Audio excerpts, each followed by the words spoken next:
L'Égypte, un pays mystique situé à la croisée des chemins entre l'Afrique et le Moyen-Orient, est une terre où l'histoire se déroule depuis des millénaires, façonnée par des dynasties anciennes, des croyances religieuses profondes et des événements marquants.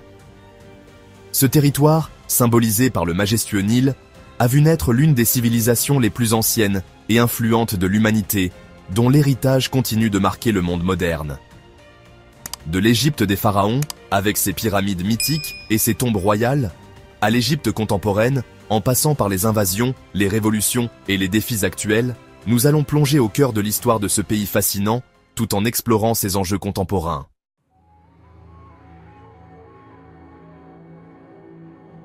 Il y a plus de 5000 ans, la vallée du Nil, ce fleuve nourricier, est devenue le berceau de l'une des civilisations les plus avancées de l'histoire.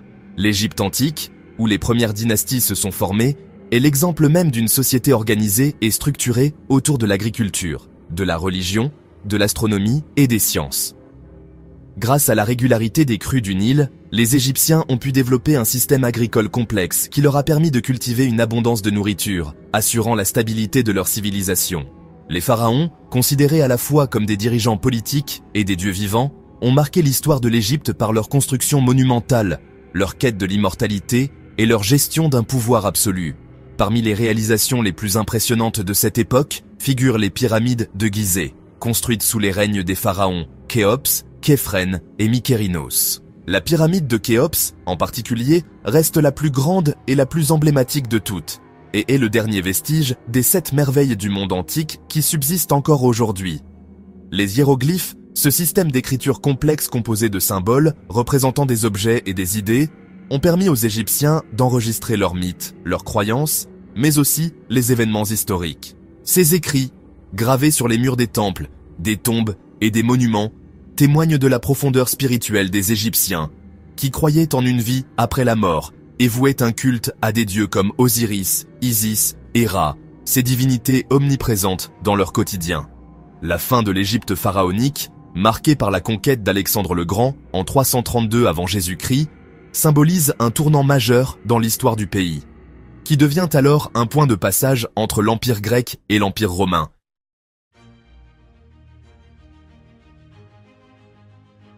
La conquête d'Alexandre le Grand marque un changement fondamental dans l'histoire de l'Égypte, qui passe sous domination grecque.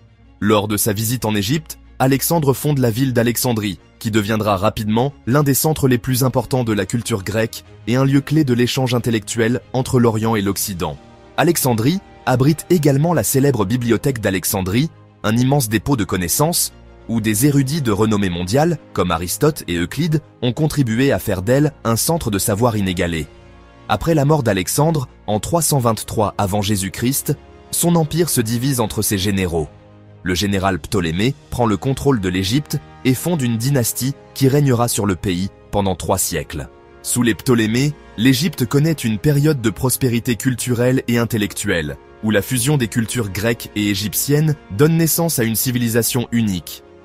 Le plus célèbre de ces rois, Ptolémée XIII, fait entrer l'Égypte dans l'histoire en tant que dernier pharaon de la dynastie, l'inoubliable Cléopâtre VII. Cléopâtre VII en particulier incarne la figure de la reine puissante et stratégique, connue pour ses alliances avec les dirigeants romains, d'abord avec Jules César, puis avec Marc-Antoine. Son époque est marquée par l'aspiration à maintenir l'indépendance de l'Égypte face à l'influence grandissante de Rome. Après sa défaite en 30 avant Jésus-Christ, face à Octave, futur empereur Auguste, l'Égypte devient une province de l'Empire romain. La domination romaine laisse un impact durable sur l'Égypte, qui reste un centre économique et culturel important dans le monde méditerranéen. Cependant, au 7e siècle, l'arrivée des armées arabes et la conquête islamique changent une nouvelle fois le visage de l'Égypte. En 642, après une série de batailles décisives, l'Égypte devient une partie intégrante du califat islamique et la religion islamique prend racine profondément dans le pays. Sous l'Empire islamique, l'Égypte devient un centre de savoir et de culture, particulièrement après la fondation du Caire en 969, où l'université d'Al-Azhar est créée. Cette institution prestigieuse deviendra l'un des piliers de l'éducation musulmane, attirant des étudiants du monde entier.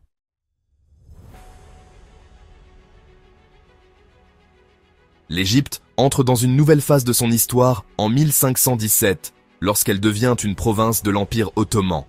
Bien que gouvernée par les Ottomans, l'Égypte bénéficie d'une grande autonomie, en grande partie grâce à sa position stratégique et à ses richesses, notamment sa production de coton et de blé.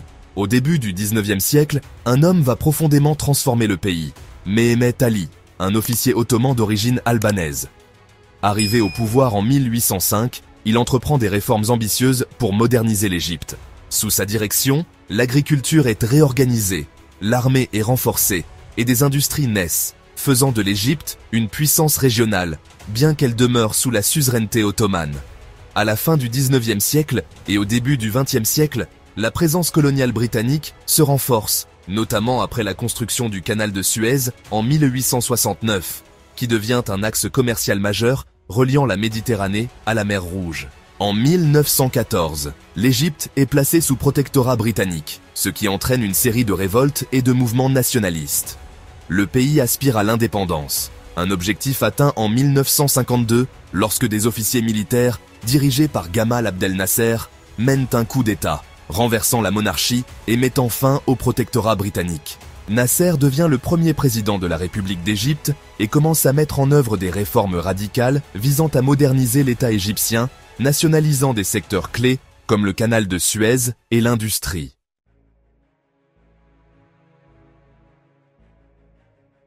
L'Égypte contemporaine est un acteur majeur dans la diplomatie régionale, en particulier dans les affaires du Moyen-Orient. Elle a toujours joué un rôle crucial dans les négociations de paix, comme en témoigne son engagement dans les accords de paix de Camp David en 1978, qui a conduit à la première reconnaissance d'Israël par un pays arabe, mettant fin à des décennies de conflits. Cependant, malgré ses succès diplomatiques, l'Égypte fait face à des défis économiques et sociaux majeurs.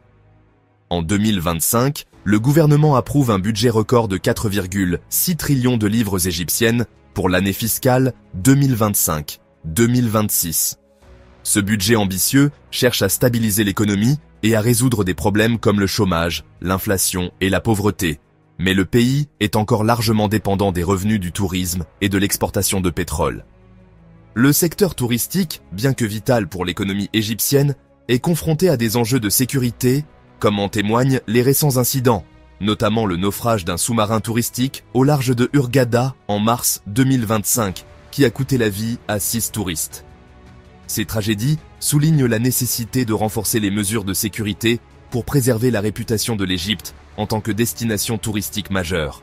L'Égypte fait face à des défis environnementaux, en particulier la gestion de l'eau et la croissance démographique rapide.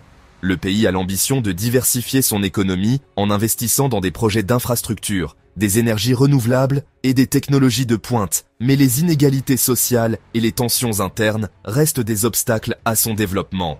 L'Égypte, bien qu'ayant fait des progrès économiques dans certains domaines, lutte également contre des problèmes sociaux profondément ancrés. L'un des défis majeurs reste la pauvreté, qui touche encore une large portion de la population, malgré des initiatives visant à stimuler la croissance économique. Le pays est également confronté à un taux de chômage élevé, notamment parmi les jeunes, ce qui contribue à l'instabilité sociale. Les réformes économiques lancées par le gouvernement, en particulier celles concernant la libéralisation du marché et la réduction des subventions, ont provoqué des tensions au sein de la population, qui ressent parfois le poids des ajustements nécessaires à la modernisation du pays. En dépit de ces efforts pour améliorer la situation économique, la question de l'inflation persiste, avec des prix des produits de base en constante augmentation, ce qui aggrave les difficultés des classes populaires. Un autre défi majeur concerne l'environnement, en particulier la gestion de l'eau. L'Égypte dépend presque exclusivement du Nil pour son approvisionnement en eau, mais les tensions croissantes autour de la construction du grand barrage de la Renaissance en Éthiopie ont exacerbé les inquiétudes concernant la gestion de cette ressource vitale. Le pays cherche à renforcer sa position diplomatique et à diversifier ses sources d'eau pour faire face à une population en forte croissance et à des conditions climatiques de plus en plus difficiles. L'une des ambitions clés du gouvernement égyptien pour les années à venir est de transformer son économie en diversifiant ses secteurs d'activité. Cela inclut des investissements massifs dans les énergies renouvelables, comme l'énergie solaire et éolienne, afin de réduire sa dépendance aux énergies fossiles. Le pays aspire également à devenir un leader en matière de technologie numérique et d'innovation, avec des projets visant à attirer les investisseurs étrangers dans ces secteurs stratégiques. Enfin, l'Égypte continue d'œuvrer pour améliorer son image sur la scène internationale. En plus des efforts pour stimuler l'économie, l'Égypte cherche à renforcer ses liens avec ses voisins africains, à jouer un rôle de médiateur dans les conflits régionaux et à participer activement aux initiatives de développement durable à l'échelle mondiale. Toutefois, le pays doit également surmonter les obstacles internes, tels que la liberté d'expression et les droits de l'homme, qui sont souvent au cœur des débats politiques et internationaux.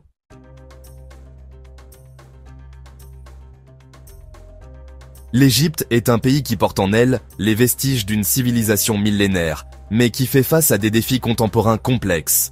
De l'Égypte des pharaons à l'Égypte moderne, le pays a traversé des époques de gloire et de turbulence, chacune laissant sa marque sur son peuple et ses institutions. Les pyramides et les temples antiques restent des témoins muets de l'immensité de l'héritage culturel de ce pays, mais l'Égypte est bien plus qu'une collection de ruines anciennes. C'est un pays vivant, où l'histoire et la modernité s'entrelacent pour façonner un avenir incertain mais prometteur. Avec ses efforts pour renforcer son économie, résoudre ses défis sociaux et environnementaux et maintenir une position clé dans les affaires internationales, l'Égypte poursuit sa quête de développement dans un monde en constante évolution. Alors que l'Égypte continue de se projeter vers l'avenir, elle conserve cet équilibre délicat entre son passé prestigieux et les réalités contemporaines qui façonnent son destin. Dans cette aventure historique et moderne, l'Égypte demeure un acteur majeur, un symbole de résilience et de transformation, et un lieu où l'histoire continue de se réécrire, jour après jour.